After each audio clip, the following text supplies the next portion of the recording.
Alhamdulillah, wassalatu wassalamu ala rasulillah wa ala alihi wa mawalah, wa la hawla wa la quwwata illa billah. Ashhadu an la ilaha illallah wa ashhadu anna muhammadan abduhu wa rasuluh la nabiyya ba'dah. Allahumma fasalli wa sallim ala sayyidina Muhammad wa ala alihi wa ashabihi wa man tabi'ahum bi ihsan ila yaumiddin, amma ba'd. Faqala Allah ta'ala fil Qur'anil Karim, a'udzu billahi minasy syaithanir rajim, bismillahir rahmanir rahim.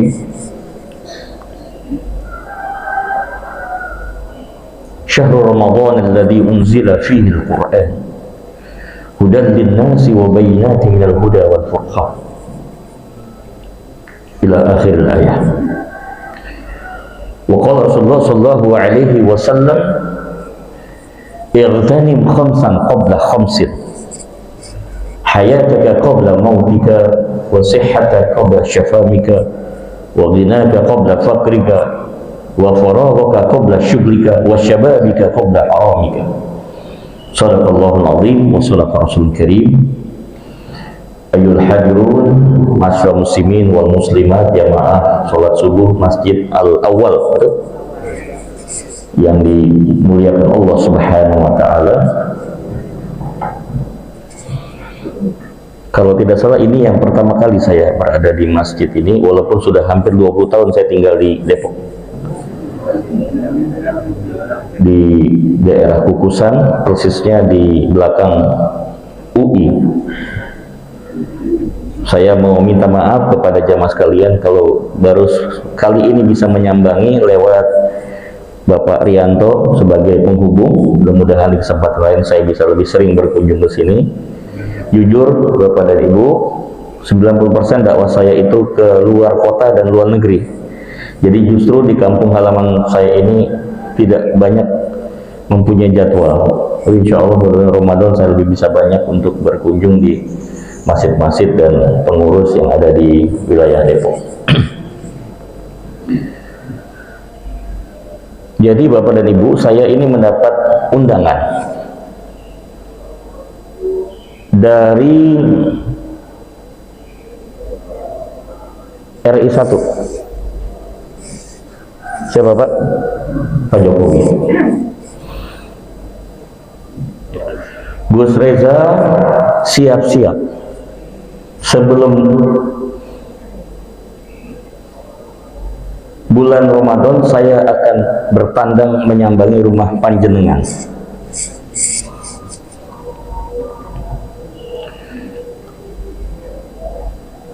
Tembusan Gubernur Jawa Barat, Wali Kota, Camat, dan Kelurahan Kukusan. Saya meminta pendapat Bapak dan Ibu sekalian, kira-kira kalau memang beliau memang berkenan untuk hadir ke tempat saya, apa Bu yang saya harus lakukan, Bu?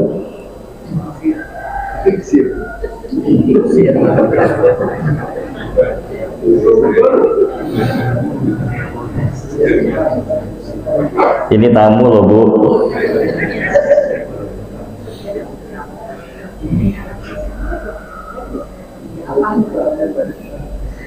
Terlepas siapapun namanya, sebutlah jabatan presiden mau berkunjung ke rumah warganya ya, di level Kukusan gitu loh. Pastinya secara akal sehat ya Bu, saya harus mempersiapkan menyambut kedatangan beliau. Karena ada satu hadis yang mengatakan bahwa man kana yu'minu billahi wal yaumil akhir fal yukrim dhaifah. Barang siapa yang beriman kepada Allah dan hari akhir, hendaklah mereka memuliakan tamunya. Mau si A, si B, namanya tamu, termasuk juga Bapak Ibu, kalau ke rumah saya pasti akan saya sambut dengan luar biasa. Saya pasang umbul-umbul, kemudian saya cat lagi Pak rumah saya, kemudian juga saya persiapkan menu masakan yang terbaik, Kami menyiapkan pakaian yang terbaik sehingga tamu itu tidak kecewa. Begitu ya Bu ya, kalau secara lazimnya kita sebagai manusia dan juga sebagai seorang muslim. Betul Bu? Nggih? Nggih. Itu baru soal presiden. Tamu presiden. Saya mau kasih informasi buat Bapak Ibu. Ada tamu yang lebih hebat. Jadi kalau ada tamu yang lebih hebat daripada seorang kepala negara, sementara kalau kepala negara itu pun saya harus sambut dengan luar biasa, gegap gempita. Loh, kok ini ada tamu yang lebih istimewa, saya sambut biasa-biasa saja? Nggak mungkin, Pak. Saya harus mempersiapkan dengan sebaik mungkin, jangan sampai saya kecewa dan si tamunya pun kecewa, atau yang menghadirkan tamu itu kecewa. Siapa Pak tamunya Pak? Ramadan. Jadi kita harus membayangkan Bu, di rumah ini kita ini menyambut, sedang persiapan beberapa hari ke depan menyambut tamu istimewa yang nggak sembarangan. Dan si tamu ini masalahnya dia bakal berkunjung cuma setahun sekali Pak. Dia hanya bisa berkunjung ke rumah kita itu setahun sekali, dan belum tentu tahun depan kita bakal ketemu lagi. Jangan-jangan kita sudah meninggal dunia.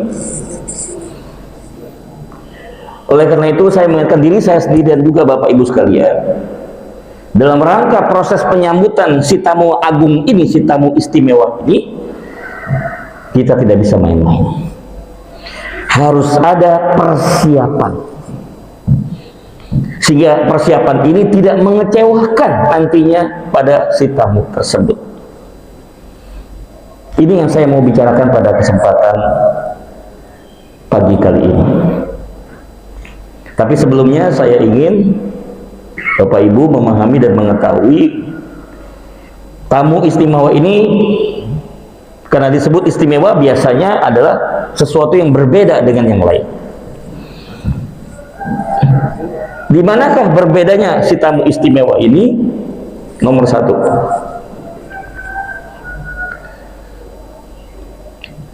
si tamu istimewa ini, sekali lagi, si tamu istimewa ini memiliki sebuah proses atau peristiwa yang paling hebat di dalam kehidupan sejarah. Dia memiliki satu tempat tersendiri,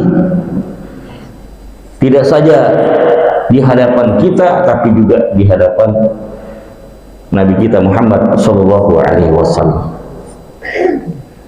Bapak Ibu, di dalam ibarat puasa ini, ya, ibarat Ramadan ini adalah bulannya puasa, Syahrul Syam.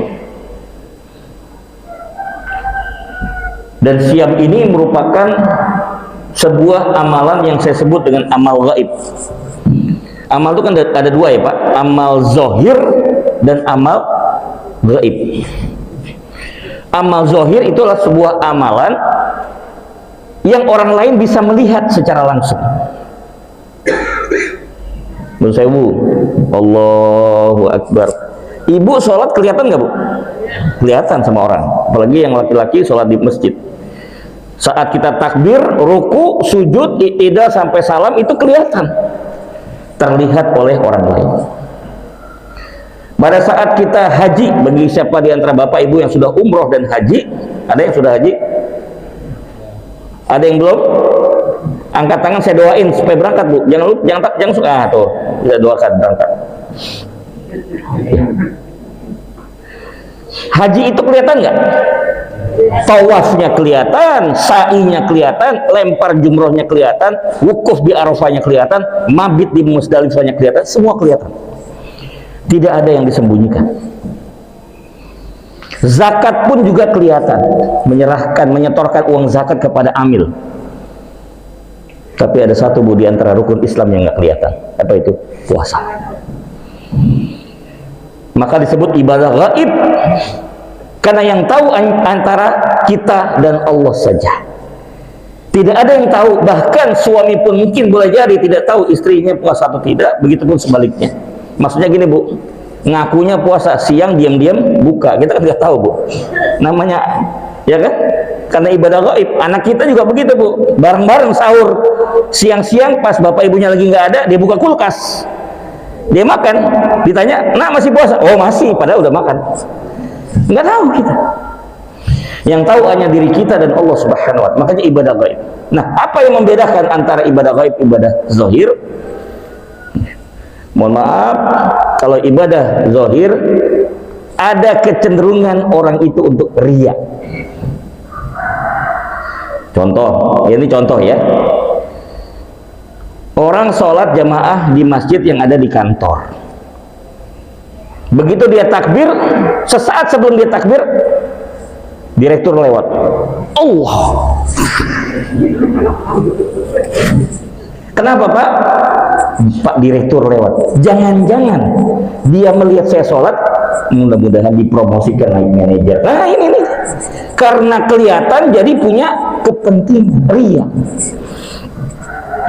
Itu sama Bu. Ini anak laki-laki sedang berada di rumah calon mertua. Pas maghrib, biasa namanya kan calon mantu, pendekatan kepada calon mertua. Nak silakan nak jadi imam, sambil ngetes, pantas nggak jadi imam buat anak saya, kan gitu Bu. Itu Bu, takbirnya Masya Allah, Allah, luar biasa. Itu kok sampai muter-muter ya, saya belum pernah baca fikih mana tuh muter-muter. Itu nak, mohon maaf, kok begitu takbir kok muter-muter? Oh begini Bu, itu sudah menyamakan frekuensi dengan Allah. Dalam arti, nah emang Allah itu radio apa yang naik frekuensi?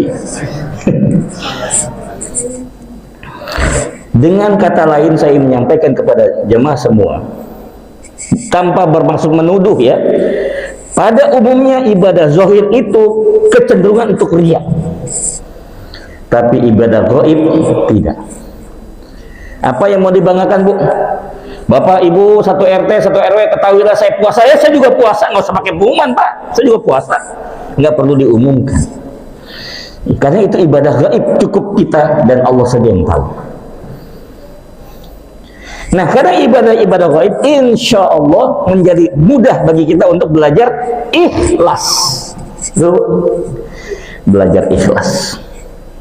Karena salah satu makna daripada ikhlas, at-tanqiyatu minas sawaib, ikhlas itu adalah bersih dari segala macam kepentingan. Dia hanya menyisakan satu kepentingan, yaitu kepentingan Allah. Nggak apa-apa manusia nggak lihat, yang penting Allah melihatku gitu. Ini yang luar biasa. Kesempatan kita 30 hari penuh, ya hampir 30 hari, kita dididik dan digembleng Allah menjadi manusia-manusia yang ikhlas. Dan saya kasih bocoran Pak, rahasia, satu senjata rahasia menaklukkan setan, bukan ajian apa-apa Bu, ini satu aja Bu ilmunya, ilmu ikhlas. Di Al-Quran justru iblis itu memberikan satu pengakuan, wahai Tuhan, akan aku sesatkan semua manusia dari depan, dari belakang, dari kanan, kiri, atas dan bawah.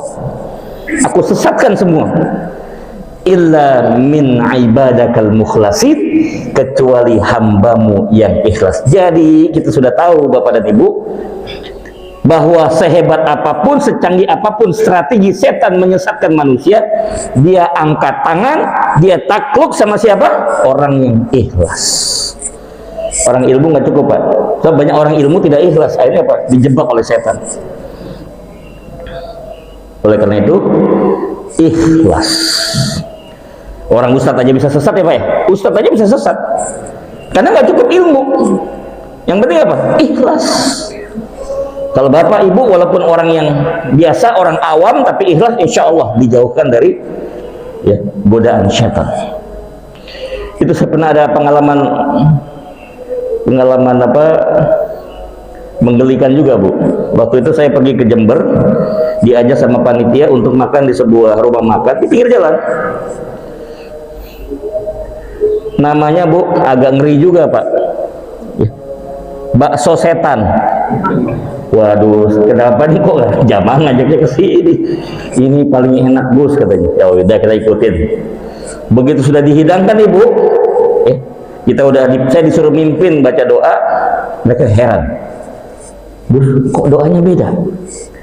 Jadi doa saya gini Pak, bukan Allahumma barik lana Pak. A'udzubillahi minasyaitonirrajim. Ini bahasanya bahasa setan, jadi saya harus berlindung pada Allah dari godaan setan. Ini bahasanya bahasa setan, ketawa semua. Baru habis itu Allah membarik lana. Ada juga kan ya Bu, ya nasi rawon ya Bu, nasi rawon Mbak Endang setan, ya. Sekarang tuh macam-macam. Ada lagi seblak jahanam, neraka jahanam. Masya Allah. Coba bikin salah satu jamaah di sini, ya. Gado-gado kiamat gitu kayak apa? Sebelum kiamat nikmati gado-gado saya. Kalau nggak rugi dan menyesal seumur hidup. Baik. Jadi keutamaan Ramadan ini dia merupakan di dalamnya ada satu ibadah namanya puasa, dan puasa itu ibadah gaib. Barang siapa melaksanakan ibadah gaib, insya Allah ya, dia akan lebih ikhlas. Kita lebih dihindarkan dari yang namanya setan dan kawan-kawannya.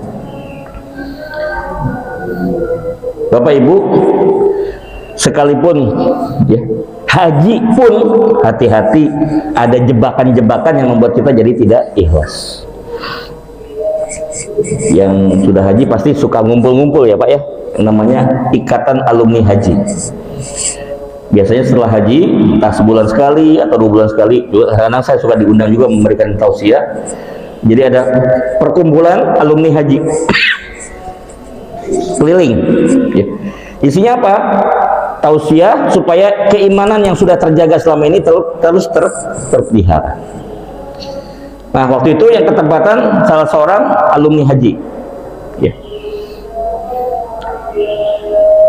Biasanya kalau orang haji itu saling ketemu, apa yang dibicarakan Pak? Nih ya Bu ya, biasanya yang diomongin nih Bu, masalah-masalah yang luar biasa, yang ajaib. Ibu tahu nggak Bu, waktu saya itu tawaf, semua orang susah mencium Hajar Aswad. Toto saya digendong sama polisinya, langsung minum ya. Pokoknya Bu ceritanya lebay Pak. Itu mah nggak seberapa. Saya waktu lempar Hajar Aswad, melempar ini jumroh ya, itu kerikil saya begitu saya lempar hilang. Kenapa? Dibawa malaikat ke atas langit. Wah, ceritanya macam-macam Pak.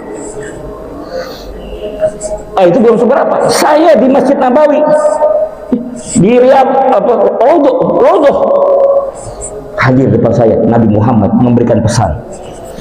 Ada aja Pak. Ya begitu Bu, namanya juga haji kan ria, menunjukin dia hebat gitu. Alhamdulillah tuan rumah Pak Haji yang punya rumah ini sabar, jangan ngomongin ikhlas. Nggak boleh cerita. Alhamdulillah. Selamat Pak Haji. Azan zuhur masuk. Allahu Akbar, Allahu Akbar. Pak Haji ngomong sama anaknya, Bapak Ibu sudah waktunya sholat zuhur, yuk kita sholat zuhur. Dia bilang sama anaknya, nak, ambilin peci babe yang haji ke-24.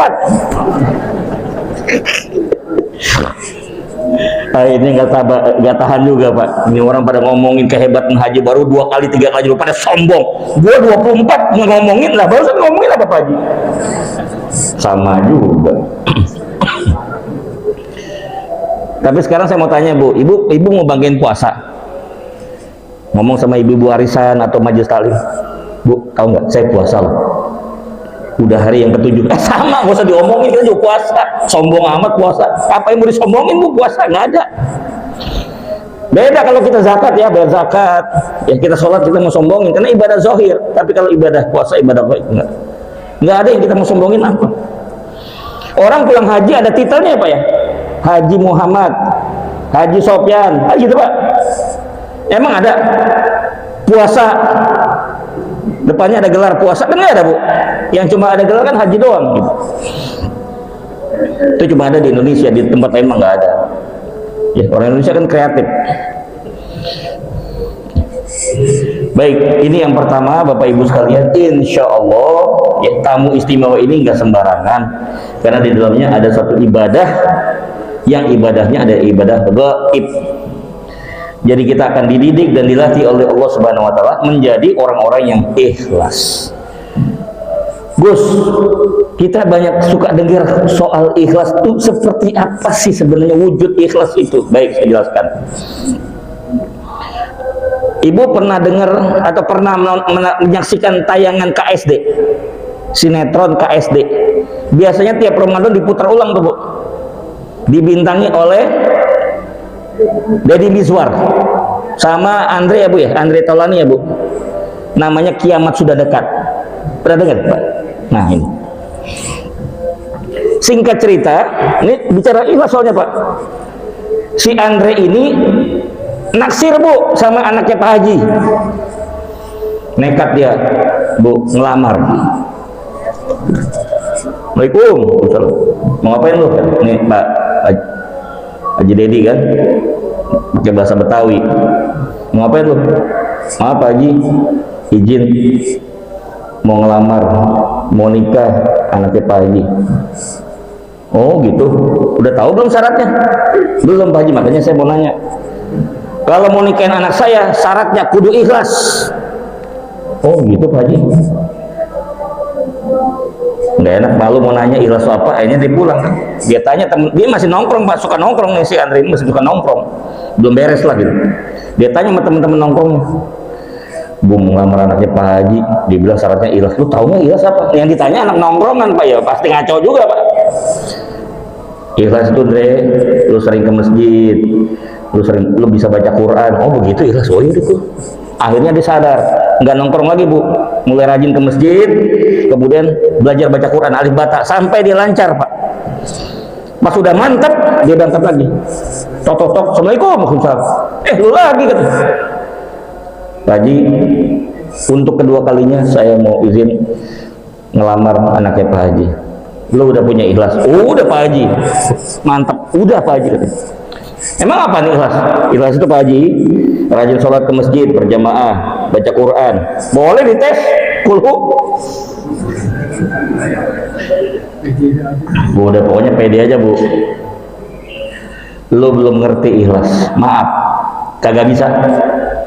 Wah, hancur hatinya Bu. Udah gue bener-bener, udah gue sholat, udah belajar baca Quran, ditolak juga. Bagaimana sih Pak Haji? Dia pergi ke masjid, dia merenung, akhirnya dia mantap, balik lagi, nggak nunggu besok, langsung tok-tok lagi. Lu kesel juga Pak Haji nih, datang mulu gitu kan. Lu mau ngapain lagi? Haji, terakhir kalinya saya menyampaikan, saya ingin menikah dengan anaknya Pak Haji. Pak Haji, saya yakin kalau anak Pak Haji sudah takdirnya Allah pada saya, tidak ada yang bisa menghalangi. Tapi kalau ini gagal, saya yakin Allah akan menyiapkan penggantinya. Saya mah terserah pada Allah. Gua terima lo, ikhlas Pak udah. Yang malah diterima Bu yang begini. Lu udah ngerti arti ikhlas. Oke, lu boleh nikah sama anak gua. Sekarang sudah terjawab Pak, ikhlas itu apa?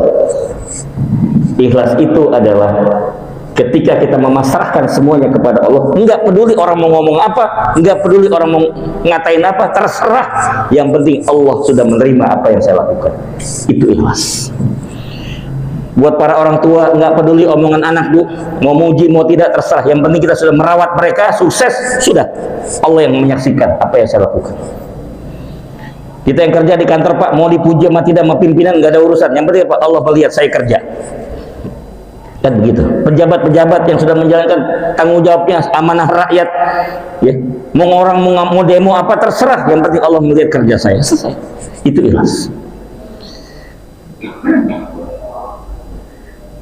Jadi ikhlas itu sesuatu yang tidak kelihatan tapi bisa dirasakan dalam hati setiap orang. Ibu berasa nggak Bu ada orang yang ikhlas enggak? Contoh nih Bu, sales. Ya, sales yang jualannya ikhlas enggak kan kelihatan Bu ya.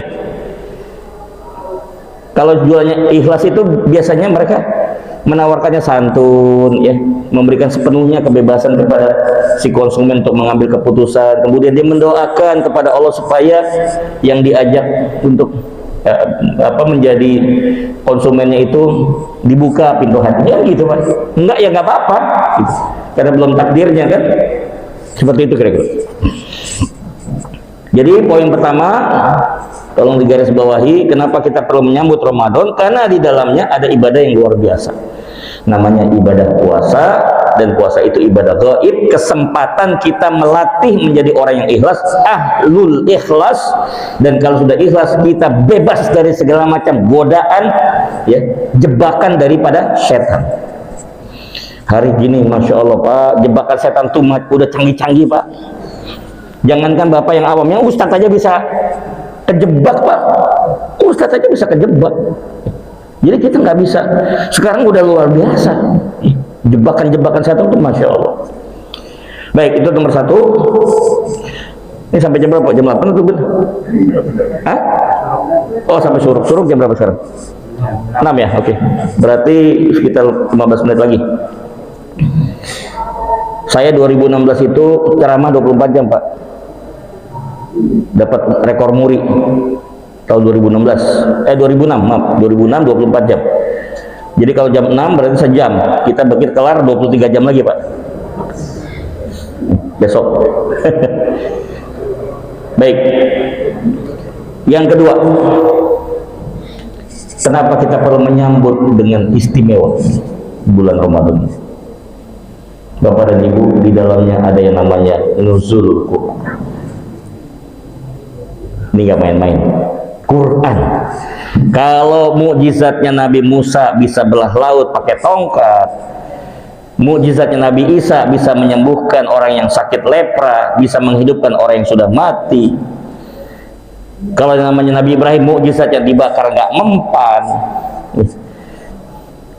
Nabi Yusuf dengan segala macam ketampanan dan kecerdasan melihat masa depan. Kalau Nabi Muhammad apa Bu? Mukjizatnya Quran. Nabi Muhammad punya mukjizat-mukjizat yang lain, ya, membelah bulan, ya, di antara jarinya keluar air, ya. Nabi itu juga punya mukjizat yang seperti itu, tapi itu bukan yang besar. Yang paling besar mukjizat Nabi adalah Al-Quran.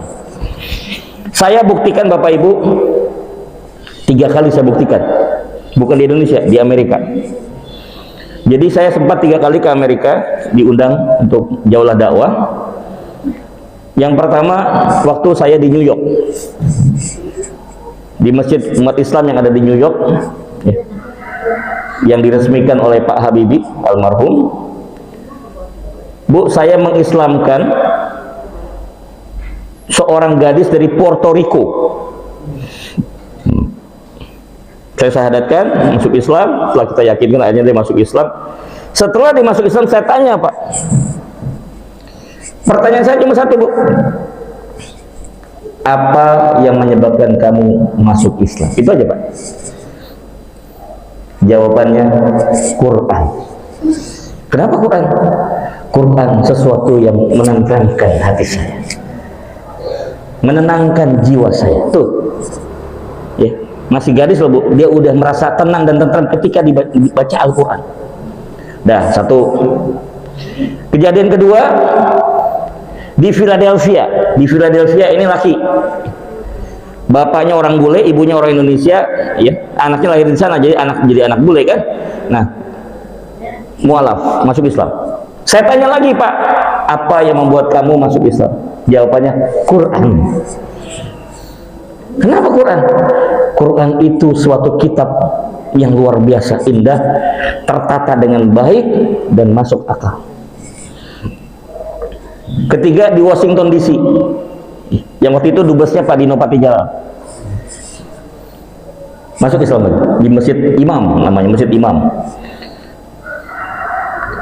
Saya tanya lagi juga, apa yang membuat kamu masuk Islam? Quran.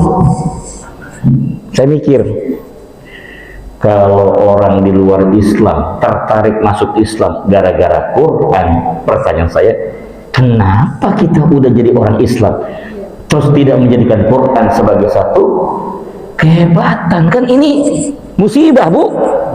Lah yang luar aja masuk Islam gara-gara Quran. Nah, kenapa kita yang udah masuk Islam punya Quran terus disia-siain? Nah ini Oleh karena itu tidak salah kalau dikatakan syahrul Ramadan syahrul Quran. Tadi saya bacakan ayatnya. Syahrul Ramadan alladzi unzila fihi al-Quran hudal linnasi wa bainatin minal huda wal furqan. Bulan Ramadan bulannya di dalam turunnya Al-Quran. Quran ini merupakan mukjizat. Janji Rasulullah SAW, barang siapa umat Islam yang berpegang pada Quran dan hadis, insya Allah tidak akan tersesat untuk selama-lamanya. Bu, maaf, saya nggak berani meramalkan seperti Bu Rara yang bisa menahan hujan. Jadi dia bilang, Bu, langit ini kayak AC raksasa. Ya, yang megang remote AC-nya dia hebat. Saya bilang, mati. Tuhan takut, Bu, sama dia, Bu. Luar biasa. Padahal kata BMKG nggak usah dipawang-pawang, emang udah dasarnya nggak hujan. Karena dari prediksi cuaca, Pak, ya, cuaca dari BMKG, Badan Meteorologi dan Geofisika, memang jam segitu nggak hujan, Pak. Ya, nggak usah pakai dia juga kita bisa, gitu kan. Udah dapat laporan dari BMKG nggak hujan, ya udah. Ya itulah Indonesia, ciri khas. Ada aja. Yang hebat saya salut Depok, Pak. Pasti masih ingat, orangnya udah keluar dari penjara. Namanya Mosadek, Pak. Coba, Pak. Nabi orang Beji, coba hebat ya, Pak? Kalau Nabi orang New York kan masih keren, Pak, ya. Nabi orang Beji. Nggak keren gitu, Pak. Beji. Musuh ada Nabi dari Beji kan keterlaluan ini. Tapi berani aja tuh orang ngakunya. Mosadek, Beji, Nabi. Udah keluar sekarang. Ngakunya Nabi. Luar biasa Indonesia. Pernah waktu itu ya, pakai gamis, Bu. Dari gamisnya keluar duit. Tahu kan? Ada aja ikut, profesor, dokter pada ikut, Bu. Kena jebak. Ya kalau cuma sekedar investasi bodong yang melibatkan salah seorang ustadz pada ketipu, ya wajar. Yang sebelum-sebelumnya juga begitu. Tinggal pinter kita, umatnya harus pinter, harus kritis, jangan mudah untuk percaya begitu saja. Apa kata Allah dalam surat 17:36? Wala takfu ma laysa laka bihi ilmun inna sam'a wal basara wal fuada ulaika kana anhu mas'ula. Janganlah kau mengikuti apa-apa yang tidak ada dasarnya, karena nanti pendengaran, penglihatan dan hati akan dimintai pertanggungjawaban. Termasuk apa yang saya bilang, jangan diikutin dulu kalau belum tentu benar, Bu. Jangan-jangan itu cuma pendapat saya. Kalau benar ikutin, kalau tidak ya jangan ikutin. Yang penting ikutin kata Allah dan kata Rasulullah SAW. Baik, yang kedua, Quran. Kenapa Quran? Ada apa sebenarnya dengan Quran? Nah, ini menarik. Bapak Ibu, saya mau kasih tiket pesawat terbang buat ibu gratis, first class, kelas bisnis, Jakarta, Dubai, mampir di Mekah. Mau, Bu? Mau. Tapi pilotnya nggak tahu peta, Bu. Bapak Ibu, mohon maaf, pokoknya kita terbang aja, di mana mampir ya udah kita mendarat di situlah. Kira-kira kalau ibu jadi penumpang begitu, pilotnya nggak tahu bagaimana peta ke arah yang mau dituju, tenang nggak, Bu, selama di pesawat? Ya pasti nggak tenang lah, Pak. Iya gimana nanti jangan-jangan kita dibawa ke Afrika lagi, ke gurun Sahara. Wah, bisa banyak nanti ada binatang buas. Gas, was-was, Pak. Karena pilotnya tidak bisa memastikan bakal nyampe, karena dia nggak punya petanya. Daerahnya tahu, mau ke Dubai, mau ke Mekah, mau ke Madinah, mau ke Jeddah, udah tahu, tetapi nggak punya peta, Pak. Ibaratnya Bapak bawa mobil, nggak ada Google Map gitu loh, Pak. Muter, ini saya bisa kesini kan ada Google Map, kalau nggak nyampe, Pak. Saya kan belum pernah tahu juga masjid ini, kalau udah tahu udah enak. Itu baru cuma ke Dubai, Bu. Kita ini hidup mau kemana sih, Bu? Akhirat. Kita ingin ke surga. Yang tahu petanya ke surga siapa, Bu? Yang punya surga siapa? Allah. Supaya nyampe sana ya pakai petanya yang dari Allah. Apa petanya? Quran. Siapa yang ngajarin? Nabi Muhammad. Udah selesai. Loh, ini mau ke surga, mau ke akhirat, nggak megang Quran, bagaimana, Pak? Nggak bisa. Petanya Quran. Kalau yang dipakai yang lain nggak nyampe. Yang nyampe cuma Quran. Gitu loh. Jadi Ramadan itu kenapa bulan Syahrul Quran? Karena Quran ini akan memandu kita sampai kepada tujuan yang kita inginkan, akhirat, yaitu surganya Allah Subhanahu wa taala. Maka sepanjang Ramadan dari hari pertama sampai hari terakhir, pastikan kita berinteraksi. 5M. Bu, catat Bu, 5M. 1. Membaca Quran. Quran dibaca.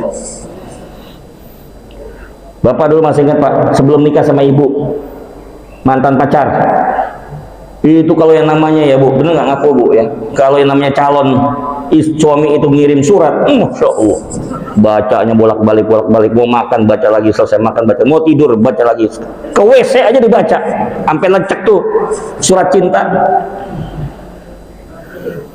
Itu mah nggak seberapa Bu. Allah Subhanahu wa taala mengirimkan surat cinta berapa banyak Bu? 114 surat cinta. Dari Al-Fatihah sampai surat An-Nas. Pertanyaan saya, dibaca enggak? Ya. Dengan ini saya nikahkan titik-titik ya, dengan apa, dengan calon dengan suaminya ini, dengan mas kawin seperangkat alat sholat dan Quran. Sejak nikah udah dikasih hadiah sama suaminya Quran. 20 tahun nikah Bu, Quran gak disentuh, disimpan aja di lemari gitu, nggak dibaca. Memang kata museum Bu. Jadi yang pertama, tolong membaca Al-Quran, karena setiap huruf yang kita baca itu pahalanya 10. Alif Lam Mim. Alif Lam Mim itu bukan 10 pahala, 30. Alif 10, Lam 10, Mim 10, 30 pahala. Baru Alif Lam Mim. Coba bagaimana yang lain? Maka perbanyak. Syukur-syukur ibu bisa 3 kali khatam. Berarti per 10 hari 30 juz. 10 hari 30 juz, terakhir 10 juz. Bisa 10 kali, luar biasa. Per 3 hari khatam. Itu paling mentok Bu. Ya, Nabi membolehkan ya. Jangan khatam 1 hari ya. Nanti takut bacaannya nggak jelas. Ya. Sodaqallah, wah, sodaqallah aja. Bagaimana isinya kita nggak tahu, makhrajnya, tajwidnya segala macam. Tapi kalau per 3 hari khatam masih bisa, masih masuk akal. Yaitu dengan tartil ya, dengan baca Quran yang agak sedikit lebih cepat. Tapi paling tidaklah 3 kali cukup ya Bu ya. 10 hari pertama khatam ya, sampai 10 hari kedua, 10 hari ketiga. Sepahit-pahitnya Bu, Pak, 1 kali. Saya nggak ngerti mau bilang apa, selalu 1 bulan ngapain nggak khatam nih mah. Kalau katanya Haji Roma Irama apa Bu? Terlalu. Sebulan musuh nggak khatam, nggak bisa. Bisa lah.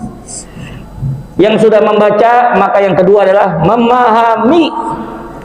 Banyak orang baca tapi nggak paham. Karena nggak paham, akhirnya apa? Dikibulin sama ustadznya. Ngaku-ngaku penceramah. Makanya ini di sini harus paham supaya nggak dipelintir tuh ayat. Bapak Ibu yang masih ingat Mas, di usia-usia masih zamannya Orde Baru, wah, itu kalau lagi kampanye rame Pak, perang ayat. Ini sekedar informasi, mengingatkan saja.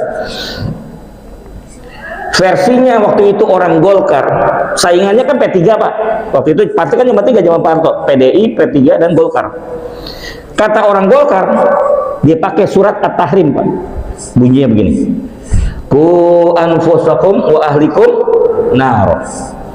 Jagalah dirimu dan keluargamu dari naro. Maksudnya Haji Naro, ketua umum P3. Tuh, kacau kan Pak? Karena pada waktu itu ketua umumnya Haji Naro. Nah, orang yang dengerin ya, yang orang P3 jadi ragu. Ada di Quran ya? Oh, jangan P3 kalau gitu. Ikut Golkar aja dah. Dilarang, jagalah dirimu dan keluargamu dari Haji Naro. Jadi jangan masuk P3. Tuh kan kacau kan Pak? Coba kalau yang denger itu nggak cerdas. Benar ini ada ayatnya Pak Ustadz bilang ada ayatnya. Lalu kita keluar dari P3 dan masuk Golkar aja. Nggak kalah Bu. Orang P3 keluarin ayat surat Al-Baqarah. Perintah Allah kepada Nabi Adam. Ya Adam, la taqraba hadhihi syajarah. hai Adam, jangan dekati pohon beringin ini. Tuh, Nabi Adam aja dilarang dekati pohon beringin. Bener juga dia ada ayatnya. Nggak jadi masuk Golkar, pindah lagi P3. Begitu Bu, kalau orang ada aja. Tapi orang Golkar nggak hilang akal Pak. Keluarin surat Al-Fat. Sesungguhnya Allah ridho orang yang berbaiat di bawah pohon beringin. Nah, berbaiat di bawah pohon beringin. Ada bener, pohonnya bener Pak, tapi beringinnya tambahan itu. Beringinnya tambahan. Nah kalau kampanye kayak begini gimana, nggak pusing Pak masyarakat? Ini dua-duanya ada ayat, kita bingung milih yang mana, Golkar apa P3 gitu kan, pusing. Nah ini akibat. Tapi kalau umatnya cerdas, maaf, ini nggak ada hubungan. Ayat sama kampanye nggak ada hubungan. Ya, itulah yang saya bilang tadi, mesti paham Quran. Setelah membaca, dipahami.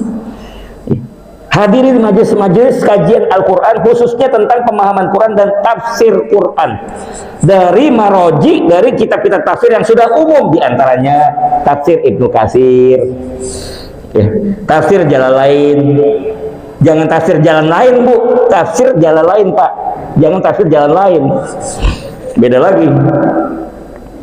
Tafsir Al-Qurtubi, atau versi orang Indonesia tafsir Buya Hamka Al-Azhar. Ada tafsirnya Pak Quraisy, tafsir Al-Misbah, macam-macam. Silahkan. Yang penting Bapak Ibu belajarlah dengan para guru ini yang memang silsilah ilmunya jelas, gurunya jelas. Sekarang banyak Pak Ustadz gurunya Google Pak, Ustadz gurunya YouTube, jamaahnya juga sama. Makanya udah bikin aja majelis YouTuber aja Bu, majelis Facebook. Jadi yang lebih diikuti adalah sosial media. Belum tentu benar juga. Kadang-kadang kutipan-kutipan itu juga sepenuhnya benar, nggak bisa dipertanggungjawabkan. Harus tanya kepada ahlinya. Apa surat Al-Anbiya ayat 7? Fas'alu ahla zikr. Bertanyalah kepada orang yang pakarnya. Ya, saya nggak ahli semuanya Bu. Kalau Ibu, Bapak Ibu tanya sesuatu yang saya tidak saya kuasai, saya akan arahkan kepada yang lebih memahami masalah itu. Ya Bu, jelas. Nomor 2 apa Bu? Bulannya Al-Quran, belajari, memahami. Yang ketiga, menghafal. Loh Gus, kenapa nggak yang kedua menghafal? Justru sebelum hafal itu kudu paham. Maka banyak orang yang sudah hafal hilang hafalannya karena nggak paham. Kalau paham insya Allah hafalannya lebih lengket gitu loh Bu. Ngalamin nggak Pak ngapalin 1 juz tahun lalu, tahun ini suruh buka lagi hafalnya udah hilang semua Pak. Jangankan yang surat-surat panjang, yang surat pendek aja suka lupa Bu. Ini kejadian Bu, soalnya Bu. Mimpin jamaah maghrib, imamnya baca surat Al-Kafirun 5 menit nggak kelar-kelar Bu. Wala ana wala antum wala ana wala antum wala ana wala antum, nggak ketemu Bu, sampai jamaahnya negur lakum dinukum walian, baru dia ngerti karena nggak paham. Karena ayat Quran, beberapa ayat tuh banyak yang mirip-mirip, jadi kalau kita tidak paham itu sering lompat kemana-mana. Makanya harus ditanya Bu, kalau anak-anak pada yang hafal Quran ditanya status hafalnya gimana, bersanad nggak, mungkin nggak. Karena hafal, banyak orang yang hafal tapi nggak mungkin itu adalah sudah diuji hafalannya oleh syekh yang memang punya ijazah untuk menyetujui, mensahkan hafalannya, bukan ya ngaji sorogan di pojok disetor kepada ustadz terus udah lengkap, udah nggak begitu. Ibu kalau mau tahu ya, yang namanya mungkin itu Bu, sekali setor 30 juz dalam 1 kali duduk, nggak pakai ada kesalahan, 0 kesalahan. Itu baru yang namanya mungkin. Jadi nggak mudah. Tapi insya Allah kalau kita paham jauh lebih mudah. Membaca, memahami, menghafal. Yang ketiga, mendakwahkan. Keempat, mendakwahkan. Membaca, memahami, menghafal, mendakwahkan. Saya percepat ya karena udah mau dengar. Yang kelima, memperjuangkan.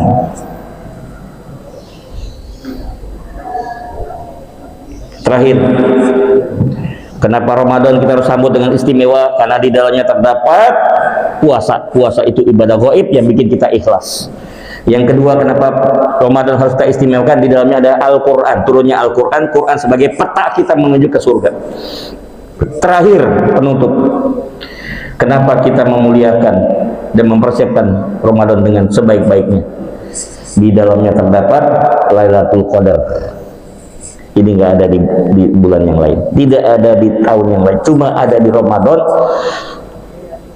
Berapa nilainya, Bu? Khairum min alfi syahr. Ya, malamnya malam yang lebih baik dari 1000 bulan. Dibagi 12 berapa, Pak? 83 tahun. Sekarang saya mau tanya deh, hitung-hitungan matematik. Bapak Ibu umur berapa sekarang? Paling senior berapa di sini, Pak? Bapak berapa?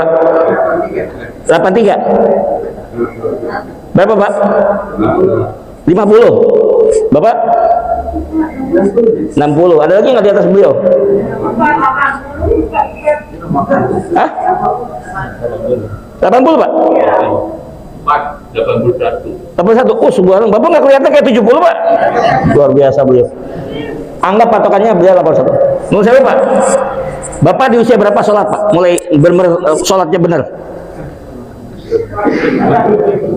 Ya, 40?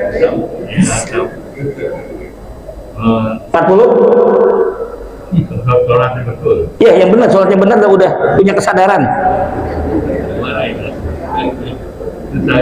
Kira-kira, Pak? 50? Iya. Oke, anggaplah usia 50. Sekarang beliau 81, berarti 31 tahun dia sholat. Sekarang saya mau tanya, Pak.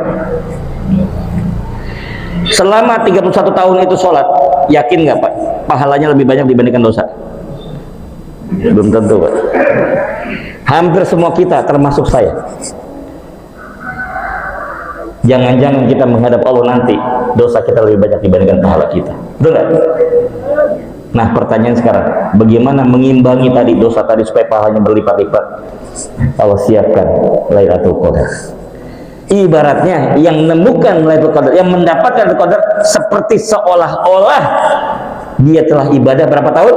83 tahun. Walaupun gak seusia beliau, tapi seolah-olah kita sholat gak pernah putus 83 tahun, itu pahalanya Masya Allah. Makanya, Bu, Pak, kita mati-matian, Pak, itikaf kalau perlu, tidur di masjid supaya, Pak, dapetin malam ini. Karena belum tentu tahun depan kita bakal dapat. Seandainya selesai Ramadan kita meninggal, kita sudah siap menghadap Allah Subhanahu wa Ta'ala. Ini penting, Lailatul Qadar. Malam yang lebih baik dari 1000 bulan. Apalagi nemuin Lailatul Qadarnya di Masjidil Haram, lebih dahsyat lagi, Pak. Kenapa kata Rasulullah, siapa yang sholat di Masjidil Haram, pahalanya berapa, Bu? 100.000 kali lipat. Allah itu maha adil, Allah maha penyayang. Ya, saya doakan mudah Bapak Ibu diringankan untuk bisa umroh iktikaf di Masjidil Haram. Terakhir, sebelum ditutup, tambahan satu saja. Apa selain amalan mendapatkan Lailatul Qadar yang bisa menjamin, memastikan pahala kita lebih banyak dibandingkan dosa kita? Satu kata yang bisa nebak, saya kasih hadiah umroh gratis. Satu kata, bukan? Kan udah dibahas, Bu, ikhlas. Amalan apa yang kalau kita kerjain, insya Allah bakal kebaikan kita bakal melebihi daripada keburukan kita, insya Allah. 5 huruf. Ya, Bu? 5 huruf, belakangnya F. Belakangnya F. Bukan 5 huruf, itu kan mau banyak, Bu. 5 huruf. Jadi maaf, terpaksa saya batalkan, saya jawab. Jawabannya adalah wakaf. Wakaf. Kenapa wakaf, Bu? Kita sekali ngerjain, pahalanya mengalir terus. Walaupun kita meninggal, pahalanya terus sampai hari kiamat. Allahu Akbar. Bapak Ibu, saya cuma pesan, sebelum meninggal pastikan Bapak Ibu sudah nyiapin wakaf sebelum meninggal dunia. Apakah wakaf itu nanti buat pembangunan masjid, apakah pembangunan rumah sakit untuk duafa, apakah pembangunan panti asuhan, panti jompo, terserah. Yang penting di dalamnya ada kebaikan, dan setiap kebaikan itu terjadi di sana, pahalanya ngalir kepada kita walaupun kita sudah meninggal dunia. Kita nggak ngapa-ngapain bu, pahala datang terus, pahala terus. Itu yang luar biasa. Kebayang nggak? Kita bangun masjid, orang pada itikaf di masjid, tiap tahun dapat Lailatul Qadar apa ya? Nyampe ke kita. Allahu Akbar. Aduh gimana gue, saya nggak punya duit, nggak punya tanah. Wakaf yang paling bagus, Majelis Ulama Fatwa 106, Majelis Wakaf mengatakan wakaf yang sekarang yang dibutuhkan masyarakat adalah wakaf tunai. Daripada tanah kan kudu punya duit juga untuk dibangun masjid. Kalau cuma tanah doang nggak jadi wakaf, nggak jadi pahala mengalir. Maka dibutuhkan dana. Makanya saya doakan Bapak Ibu, ya mudah-mudahan Bapak Ibu semua jadi miliarder. Tapi kalau udah kaya, jangan lupa wakaf. Ya. Gedein rezeki kita supaya nanti rezeki ini bisa kita sisihkan untuk wakaf. Demikian lebih dan kurangnya saya mohon maaf. Mudah-mudahan bermanfaat buat kita semua. Kita sambut Ramadan dengan persiapan yang sebaik-baiknya, dan di akhir Ramadan mudah-mudahan Allah mentakdirkan kita menjadi hamba-hamba yang bertakwa, husnul khotimah, dakhalal jannah, sa'adah fid dunya wal akhirah. Assalamualaikum warahmatullahi wabarakatuh. Alhamdulillah,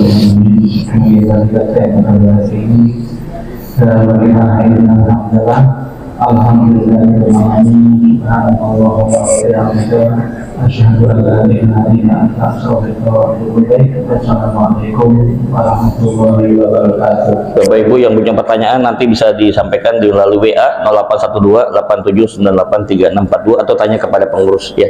Karena tadi tidak sempat kamu tanya jawab ya. Silakan yang mau sholat suruh. Assalamualaikum.